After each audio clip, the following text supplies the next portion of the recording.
Hello students welcome to MGM education. देखो एटा अर्थशास्त्र सेकेंड ईयर आर्ट्स ठीक अच्छे। ये केते गुडे इंपोर्टेंट क्वेश्चन अच्छी जोटा मु तुम मान को डिस्क्राइब करी।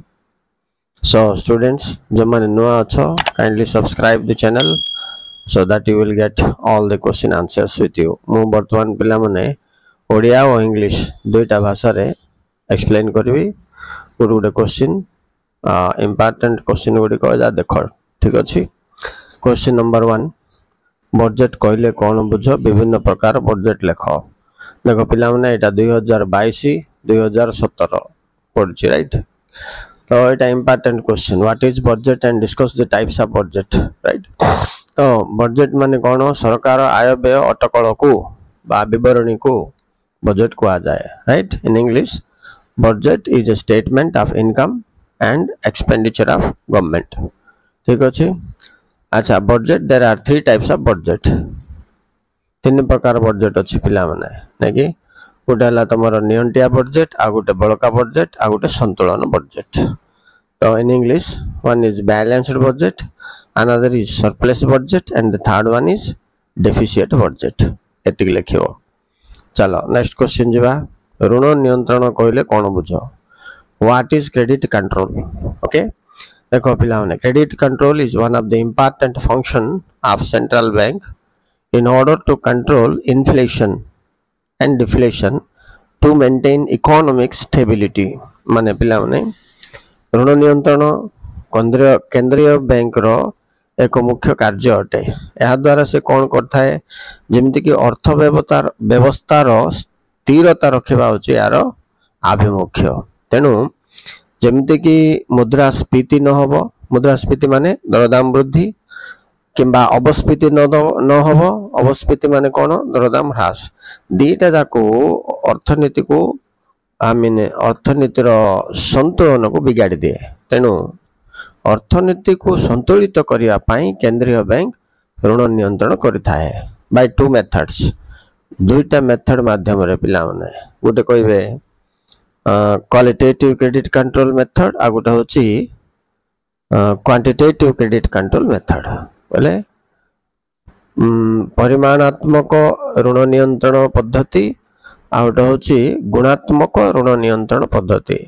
एटा बहुत इंपोर्टेंट क्वेश्चन पिला हमने 2016 रे आस्तिला 2023 पई मध्ये इंपोर्टेंट कारण बैंकिंग तुमको ए वर्ष आसीबो 100% सिलेबस हो जाई छि ना। So you must be very much careful in this section money banking and public finance ठीक अच्छे। चलो अब जीवा नेक्स्ट क्वेश्चन को। देखो पिला माने ए क्वेश्चन टी अधिक उठाणी कौन व्हाट इज ओवरड्राफ्ट 2015 रे आस्तिला 2013 रे आस्तिला राइट। फिर एबे मध्ये एटा तुम पई बहुत इंपोर्टेंट क्वेश्चन।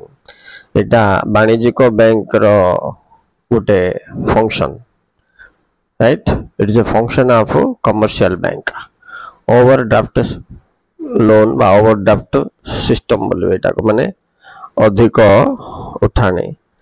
एथि ऋण व्यवस्था विषय कथा जे वाणिज्यिक बैंक रे जो माने कर्मचारी माने जमाकारी माने जेते पैसा जमा करथिबे ताठो अधिक पैसा उठेबार सुविधा प्राप्त करथांती याको अधिक उठाणी बोली कहा जाए। तो एठी पिला माने शुद्ध जो अधिक टंका तार जमा टंका ठू अधिक टंका ऊपरे शुद्ध लागेबो ठीक अछि। तो एटा हला वाणिज्यिक बैंक रो गोटे मुख्य कार्यावली बोली फर्स्ट लाइन टा लिखिबो।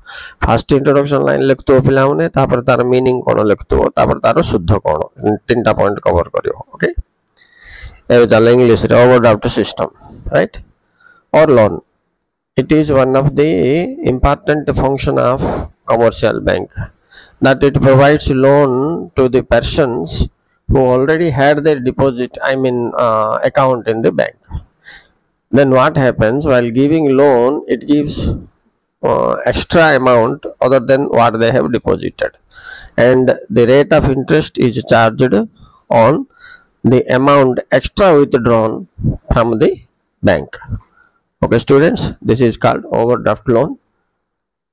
Okay we will move to next question तापर आम जा पे ता नेक्स्ट क्वेश्चन कौन 4 नंबर वाणिज्यिक बैंक गुड़िकर साधारण उपयोगितामूलक कार्यावली कौन 2014 आसी means general utility services of commercial bank बोलबे इंग्लिश रे एटा कौन commercial bank performs some services for its customers जो माने ऑलरेडी बैंक रे ग्राहक हिसाब रे पासबुक खोली अछंती सेमानंकु वाणिज्यिक बैंक केते गुडाए सेवा प्रदान करिथाए अच्छा से सेवा गुडी को साधारण उपयोगितामूलक सेवा बोली कहा जाए जमती कि बैंक ड्राफ्ट सुविधा राइट किंबा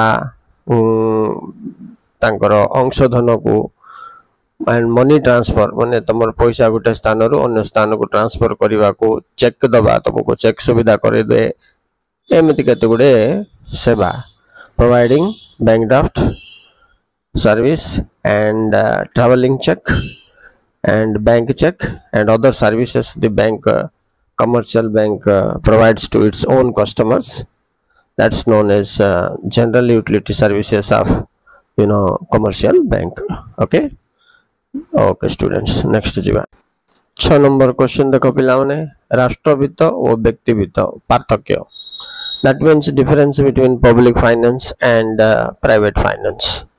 See students, this is a very important question. For long question and short question, this is very important. Long और short ପାଇଁ important आसे तो केते गुडी तमरा भूल थिले ठीक करो जो 15 मार्क आसी पिला इकोनॉमिक्स रे ता छडा एमसीक्यू क्वेश्चन मध्ये आएर बहुत गुडे तुमको कवर करिया पड़ियो अच्छा हो चलो फर्स्ट टाइम देखिबा राष्ट्र वित्त और व्यक्ति वित्त कोन राष्ट्र वित्त माने सरकारंकर आय व्यय व्यक्ति वित्त माने व्यक्ति विशेषंकर आय व्यय ओके तो एबे हम जदि पार्थक्य दर्शा देखिबा फर्स्ट पॉइंट मीनिंग लिख दियो सेकंड पॉइंट देखो so first public finance means the finance of the government and private finance means the finance that means the income and expenditure of individual means you and me okay so next difference you see point number 2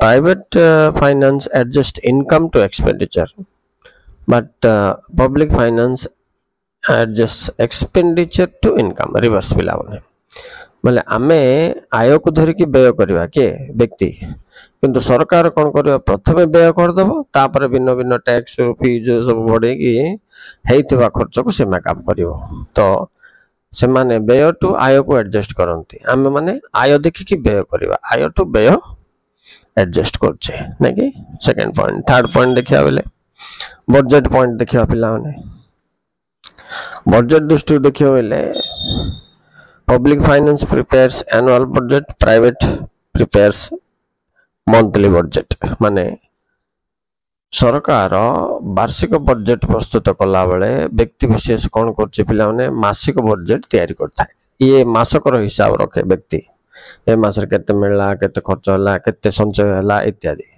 bank सिमति नै से वर्ष को सब तार calculation करे budget को नै कि हम आ गोटे पॉइंट भी कर परिया पिला माने जे सरकार सब बेले नियंटिया बजट को प्रिफेयर करे चूज करे किंतु व्यक्ति बड़का बजट नहले एटलिस्ट संतुलन को हेले मेंटेन करिया पय चेष्टा करे राइट तो individual always prefers surplus budget but government prefers deficit budget बोलबे इंग्लिश रे राइट नेक्स्ट पार्थक्य देखिबा पिला माने राष्ट्र वित्त जनमंगल उद्देश्य रे खर्च होता है किंतु व्यक्ति विशेष तार लाभ अर्जन करने उद्देश्य रे खर्च करे तेणु एटा ए पॉइंटटा उद्देश्य को तुम देखो ए कार उद्देश्य कौन माने ऑब्जेक्टिव इंग्लिश रे objective of public finance is to make welfare the motive of the public finance होची कौन